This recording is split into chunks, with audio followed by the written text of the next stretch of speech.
कुछ भी बोलते समय ध्यान रखें, मुंह से निकले हुए शब्द वापस नहीं आते हैं।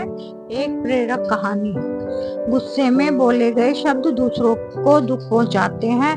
गुस्से की वजह से हमारी सोचने समझने की शक्ति कमजोर हो जाती है। इसी वजह से काफी लोग गुस्से में ऐसे शब्द बोल देते हैं जिनके लिए बाद में पछतावा होता है। लेकिन मुंह से बोले गए शब्द वापस नहीं आते हैं, इसलिए बोलते समय बहुत सतर्क रहना चाहिए। ये बात हम एक लोक कथा से समझ सकते हैं।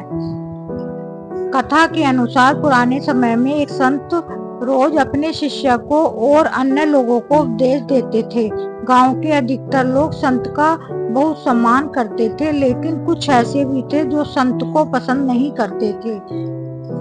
एक दिन संत से जलने वाला व्यक्ति उनके आश्रम में पहुंचा और सभी लोगों के सामने संत का अपमान करने लगा। लेकिन संत ने उसे पलटकर कुछ भी नहीं कहा। जब वह व्यक्ति बोलते बोलते थक गया तो चला गया। गांव के लोग ये देखकर बहुत दुखी हुए। संत ने अपना प्रवचन फिर से शुरू कर दिया।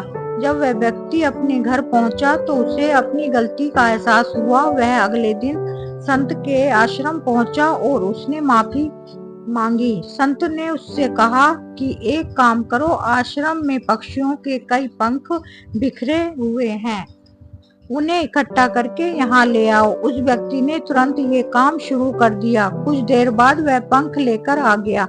संत ने उससे कहा कि अब ये पंख अपने नगर के बीच में रखाओ। वह व्यक्ति संत की आज्ञा मानकर नगर के बीच में पहुंचा और सभी पंख रखकर संत के पास वापस पहुंच गया।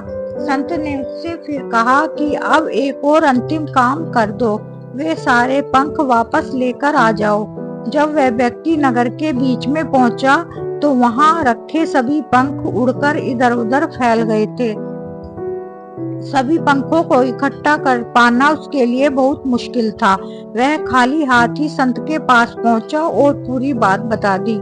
संत ने उससे कहा कि भाई ठीक है, इसी तरह जब हम गुस्से में होते हैं तो जो कुछ भी बोलते हैं वह दूसरों को दुख देता है। जब हमारा मन शांत होता है तब हमें गलती का एहसास होता है, लेकिन जब हम कुछ भी नहीं कर सकते हैं, जिस तरह सभी पंखों को इकट्ठा कर पाना संभव नहीं है, मुंह से निकले शब्द वापस नहीं लिए जा सकते हैं।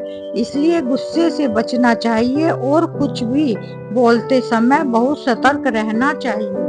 हम आशा करते हैं कि ये मोरल स्टोरी इन हिंदी आपको पसंद आई होगी और इससे बहुत कुछ सीखने को भी मिला होगा। अगर ये कहानी आपको पसंद आई है तो दूसरे दोस्तों को शेयर करें और लाइक करें, चैनल को सब्सक्राइब करें।